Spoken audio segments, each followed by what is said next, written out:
The Gospel according to Luke in the 23rd chapter. When they came to the place that is called the Skull, they crucified Jesus there with the criminals, one on his right and one on his left. And then Jesus said, "Father, forgive them, for they know not what they are doing." And they cast lots to divide his clothing. And the people stood by watching. But the leaders scoffed at him, saying, "He saved others. Let him save himself, if he is the Messiah of God. He is his chosen one." The soldiers also mocked him, coming up and offering him sour wine, and saying, "If you are the king of the Jews, save yourself." There was also an inscription over him, "This is the King of the Jews." One of the criminals who were hanged there kept deriding him and saying, "Are you not the Messiah? Save yourself and us." But the other rebuked him, saying, "Do you not fear God, since you are under the same sentence of condemnation? And we indeed have been condemned justly, for we are getting what we deserve for our deeds. But this man has done nothing wrong." And then he said, "Jesus, remember me when you come into your kingdom." Jesus replied, "Truly I tell you, today you will be with me in paradise." The Gospel of the Lord.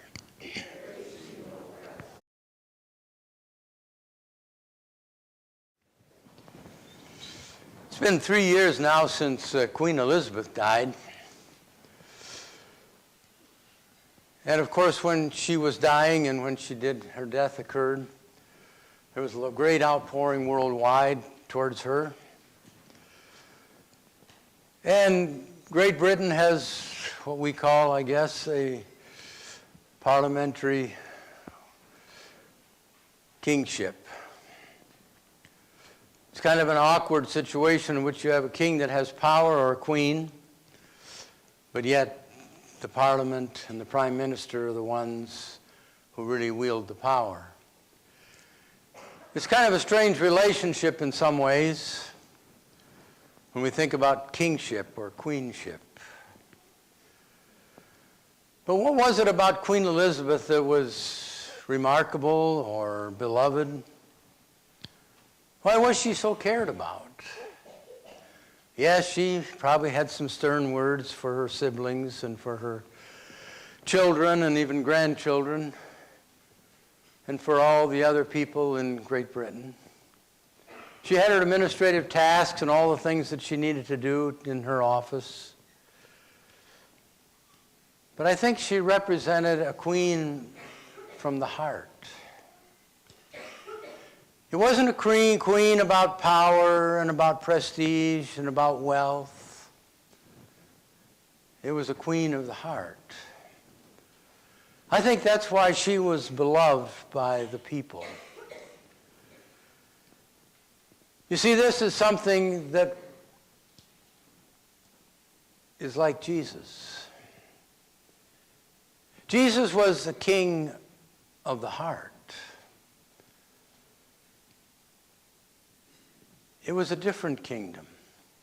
It's a different kingdom than we often think about when we think about kingship, in our limited way of thinking about that, because we don't really have first line or first person experience with that in our country. But let's take a look at this gospel and these characters that emerge here. First of all, you've got a crowd that comes around. Crowd that comes and watches this. You see, this was kind of a PR thing for the Roman government. They wanted people to come. They wanted people to crowd around. They wanted people to see this spectacle, this crucifixion. Because it showed the people that if you don't follow the rules here, this is what could happen to you. And so people crowded around for, I'm sure, a multitude of reasons. Maybe they were just ambulance chasers. Maybe they wanted to see firsthand what this was really like. Maybe it was who knows what. But the crowd came to see Jesus being crucified with these two other men. And then what happens? The leaders scoffed him, made fun of him. They wanted to tell him he wasn't really the king at all. He really had no power at all. He really wasn't as important as people thought he was, or as he thought he was himself. If he was really the Messiah, things would be different. And then there's the soldiers. In a sense, doing what was acceptable in those days. When someone was crucified, they took his personal possessions and became their own. And so they drew lots for his belongings, which were absolutely minimal. But they had the same kind of view. If you're the Messiah, aren't you the Messiah? Was that a question, or was that a statement, or was that a sarcasm? See, the soldiers were just like the leaders and the people. They really didn't care that much about this one man, or even all three of them. And then, of course, there's the one on the cross that was critical as well. Aren't you the Messiah? Save yourself and us. Save yourself and us. You see, the cries of the crowd, the leaders, the soldiers, the man on the cross, was a total human response. A total human response of our own need, of our own selfishness, of what is good for us and what we want for us. And so here we get the real contrast. The real contrast that Jesus enters in. You see that Jesus becomes the king of the heart,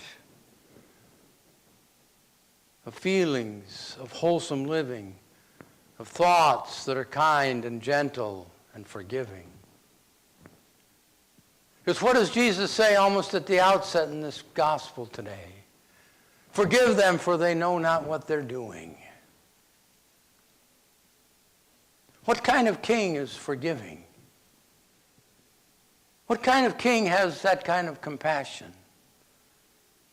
You see, Jesus sets himself in stark contrast on what the people's minds have thought and what has been, in a sense, indoctrinated within them to believe and to show that the king or the emperor or whoever it is that has power over them, that the power was in might, that might makes right, and that kings were about power and prestige and about wealth. And Jesus had none of those on that surface. He certainly wasn't prestigious, because here now he was publicly crucified. It was a spectacle.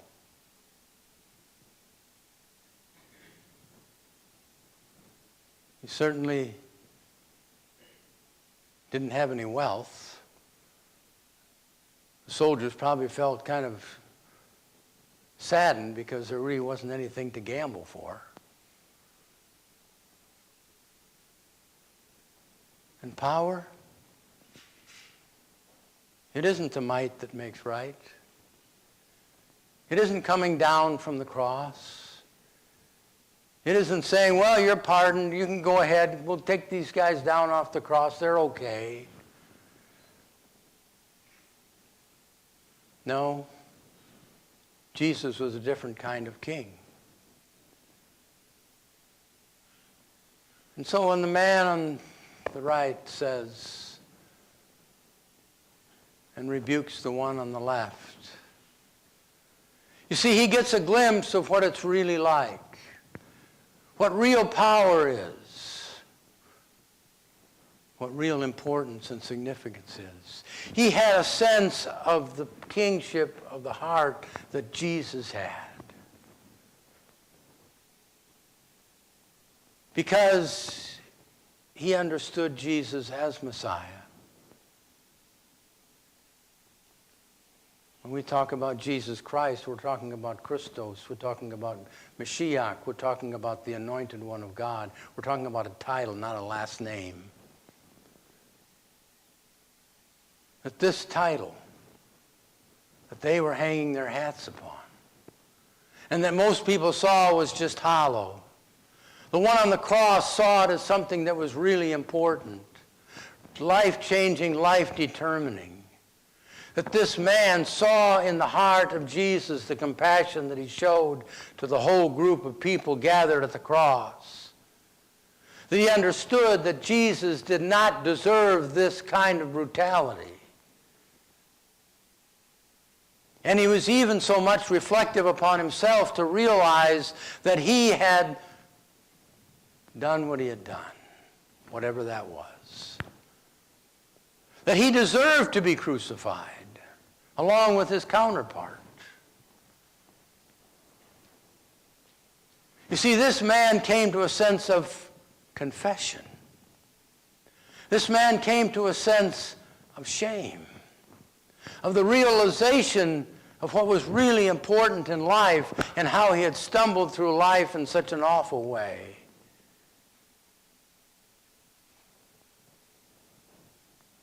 The man on the left represents us, represents our society. A society that now has no shame, no sense of guilt. When's the last time you heard someone come to court and say they're guilty? It happens, but not very often. If anybody in power says that, it's ridiculous. It doesn't happen. They will find a lawyer that will get them out of hock. See, there's no sense of shame, no sense of confession. You see, the man on the right sees that. He understands that, and it's something that's deep within him. It's in his heart, like he saw Jesus was a king of the heart. A man who had compassion and who had forgiveness, who showed mercy, who was willing to put his kingship diametrically opposed to the kingship that all of these people that surrounded the cross understood. And so they became blind to understand the kingship of Jesus. They just didn't get it. How much of that is that for us? How many of people that you know that are part of our world, part of our country, part of our modern age, that just don't get it? And they're Christian people, they say, but they just don't get it. Because they live in the human kingship and not in the divine kingship. They live with the grasping of power and prestige and wealth, rather than the sense of giving and serving and compassion and kindness and forgiveness and mercy and all those others. So when you think about this crowd that gathers at the cross, who do you identify with? Do you see the Messiah coming through? Are we saying like that man, are you the Messiah? Do you question that because he doesn't come down from the cross? He doesn't say some hocus pocus that in a sense decimates everybody around him, probably in our day and age of all these shows that show all this stuff of violence. That Jesus is a man of peace. A whole different kind of kingship. You see, Jesus has defined the Messiah in this way. It's not the general that rides through the town on a white horse, getting all the accolades for winning the war.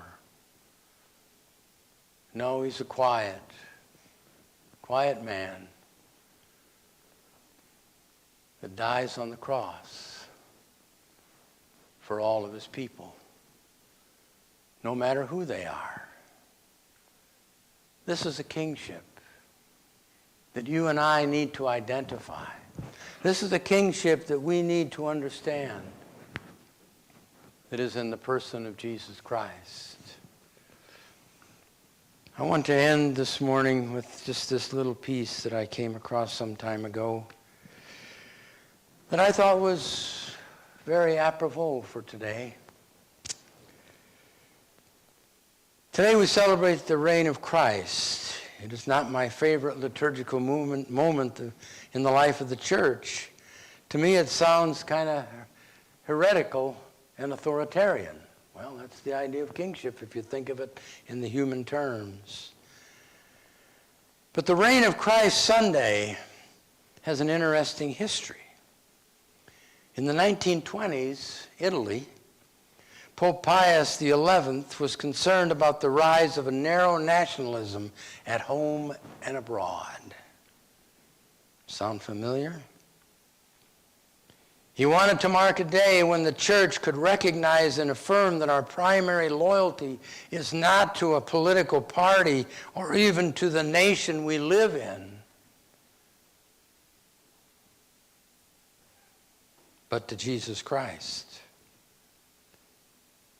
So Pius XI took the last Sunday of the Christian year, which before this was called the Day of the Last Judgment, or more cheerfully, Doomsday, and changed it to honor the lordship of Jesus, the reign of Christ. So does Christ reign in your life like he should? And so may the peace of God that surpasses all understanding keep your hearts and your minds in Christ Jesus. Amen.